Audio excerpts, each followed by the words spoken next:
Hey girl campers, it's Brenda with Queen Bee RV. Dana with Camp Safe RV.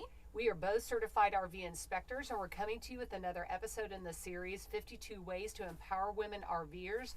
Today, Dana, we are going to address some of the big concerns that girl campers have about propane. We get lots of questions about these, and so I'm going to start asking you one.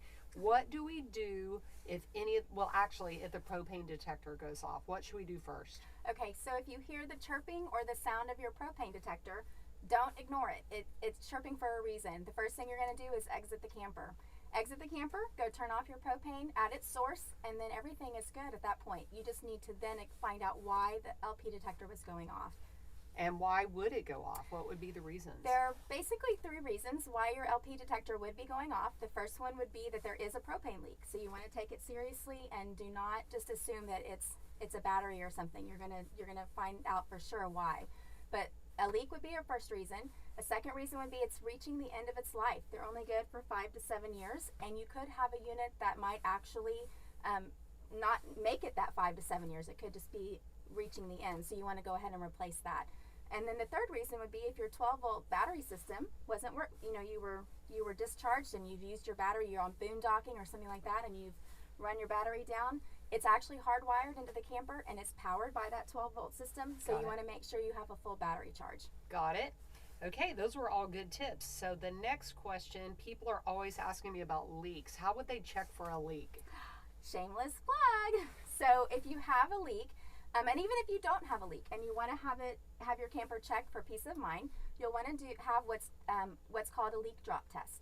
So it's an LP leak drop test, and it's done by a professional, somebody who's been trained in doing it. Certified RV inspectors can do it, certified techs can do it, your dealership can do it. It's about a 15-minute test from start to finish. It's very affordable, and it actually is something that would give you great peace of mind. I would do it at least once a year or anytime you take your rig in for service. It should be something that's done if you have any type of work done on your camper involving the propane lines. It should be completed after the fix has been done, just to make sure that there hasn't been a development of a leak after the work was done. So ask your repair tech if they perform that after any kind of repairs. Yep, and they should be able to show you the results of that test as well. Absolutely.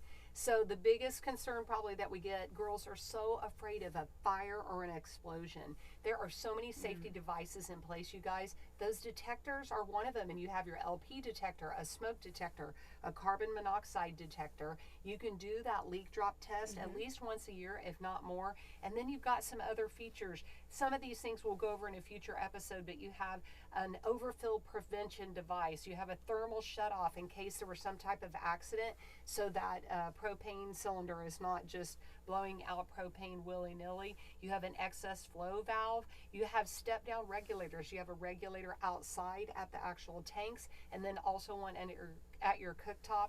So there's several things that we can use to keep ourselves safe when we're using propane. It is inexpensive, and it is a really efficient source of power in our camper. So I hope those tips helped you guys, and we will see you soon on the next episode of 52 Ways to Empower Women RVers.